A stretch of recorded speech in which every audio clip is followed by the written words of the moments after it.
Hello everyone, आप देख रहे हैं ऑल स्टडी इजली चैनल। आज हम पढ़ेंगे, हमारा विषय है समाजशास्त्र का और 11th क्लास का ये क्वेश्चन पेपर है मेरे पास। देखिए, आज हम इसमें क्वेश्चन सॉल्व करेंगे। समाज से आप क्या समझते हैं, ठीक है ना। क्या है, समाज से आप क्या समझते हैं। नेक्स्ट वीडियो में मैंने बताया था अंतर विवाह से आप क्या समझते हैं। अगर आपको ये वाली वीडियो चाहिए तो मैं एंड स्क्रीन लगा दूंगा, आप वहाँ से देख लीजिएगा। और आपको ये सारे क्वेश्चन आंसर चाहिए तो आपको मेरी प्लेलिस्ट और डिस्क्रिप्शन चेक करनी पड़ेगी, वहाँ पे मिल जाएगा। अगर आपको और वीडियोस चाहिए तो आप मेरे चैनल को सब्सक्राइब कर लीजिए और बेल आइकन जरूर प्रेस करें। बेल आइकन प्रेस करना इसलिए कहा जाता है कि जब भी मैं कोई भी वीडियो इनमें से अपलोड करूंगी तो उसका नोटिफिकेशन सबसे पहले आपको आएगा, तभी आपको पता चलेगा कि कब मैंने कौन सा क्वेश्चन आपको सॉल्व किया है, ठीक है ना। तो आज हम सॉल्व करेंगे समाज से आप क्या समझते हैं। सभी को पता है, तब भी मैं आपको बता देती हूँ समाज होता क्या है। देखिए, किसी भी प्रकार के जन समूह को हम समाज समझते हैं। जन समूह यानी कि लोग और लोगों का ग्रुप। समूह में क्या होता है, ग्रुप, और जन में होता है लोग। किसी भी प्रकार के जन समूह को हम समाज समझते हैं। समाज की यह अवधारणा सर्वमान्य है। सब नॉर्मल सी बात है, सभी को ये सोच, हर कोई यही सोचता है समाज में क्या होता है, लोगों का समूह होता है, ठीक है ना। जिसका मतलब मनुष्य के समूह से है। लेकिन समाजशास्त्र में मनुष्य के समूह को ही समाज नहीं कहा गया है। लेकिन क्या है, समाजशास्त्र जो हमारा सब्जेक्ट है, समाजशास्त्र में मनुष्य के समूह यानी कि मनुष्य के, ह्यूमंस के ग्रुप को ही नहीं समाज कहा गया है, ठीक है ना। इतना क्लियर हुआ आपको। देखिए, समाजशास्त्र में क्या कहा है, सिर्फ लोगों के ग्रुप को ही समाज नहीं कहते हैं, ठीक है ना।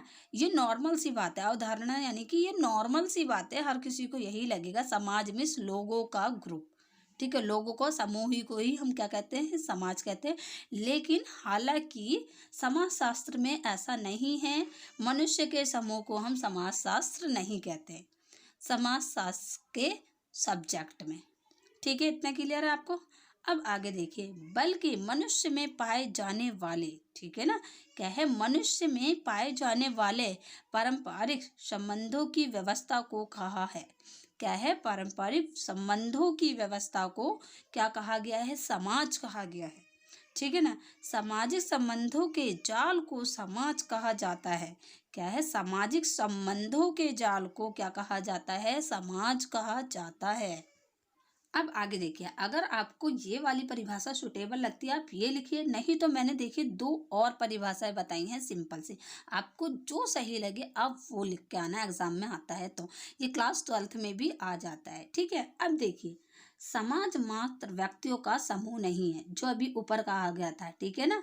यहाँ पे कहा गया था ना, समाज मनुष्य के समूह को ही समाज नहीं कहा जाता, तो वही चीज यहाँ पे, समाज मात्र व्यक्तियों का समूह नहीं होता, यानी कि व्यक्ति यानी कि पर्सन, ठीक है ना, लोगों का समूह ही नहीं होता है समाज, बल्कि समूह के सदस्यों के बीच, क्या है, बल्कि समूह यानी ग्रुप के सदस्य जो मेंबर्स हैं, ठीक है, सदस्यों के बीच स्थापित संबंधों की एक व्यवस्था है। क्या है, स्थापित संबंध यानी कि एक दूसरे से कनेक्ट रहने वाले रिलेशन, ठीक है ना, एक दूसरे से संबंधित जिसे कहते हैं, ठीक है। क्या है, स्थापित संबंधों की एक व्यवस्था है। आप चाहे तो ये पेपर में लिख के आइए, अगर आपका पेपर में आता है 1 नंबर का क्वेश्चन ये आपका बनेगा, ठीक है। अब देखिए, अगर आपको ये भी नहीं लिखने तो आप ये एक बार समझ लीजिए, आप इस तरीके का लिख के आना, ठीक है। देखिए, ये है, समाज तब बनता है, क्या है, समाज तब बनता है जब उसके सदस्य आपस में संबंधों को विस्थापित कर लेते हैं। क्या है, जब उसके सदस्य आपस में संबंधों को विस्थापित कर लेते हैं। देखिए, तीनों में संबंध आया है, ठीक है, वही कहलाएगा आपका समाज, जिसमें संबंध आएगा, ठीक है ना। विस्थापित कर लेते हैं और उन संबंधों के आधार पर एक दूसरे से बंधे रहते हैं, जो मैंने अभी ऊपर बताया था। संबंध यानी कि एक दूसरे से क्या है, कनेक्ट हैं, ठीक है ना, एक दूसरे का रिलेशन है, ठीक है। तो वही चीजें कि उन संबंधों के आधार पर एक दूसरे से बंधे रहते हैं। जैसे फॉर एग्जांपल हमारी फैमिली है, हम लोग एक दूसरे से क्या है, बंधे हुए हैं, ठीक है, जैसे आप लोग हैं, आपकी फैमिली है, मम्मी पापा, भाई भाभी, ठीक है, बहन भाई हो गए, तो हम लोग क्या है, एक दूसरे से बंधे हैं, उसी को समाज कहा जाता है। ओके, तो ये था हमारा समाज से आपका समझते हैं।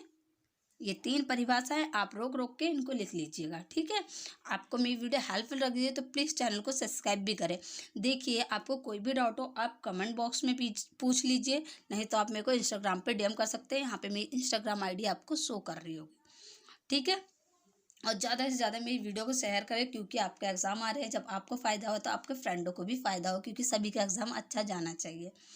ओके, और आपसे एक रिक्वेस्ट है, मेरा एक और चैनल है study and others activities channel, मैं आपको डिस्क्रिप्शन में लिंक दे दूँगी। प्लीज़ आप लोग मुझे वहाँ पे भी सपोर्ट कीजिए।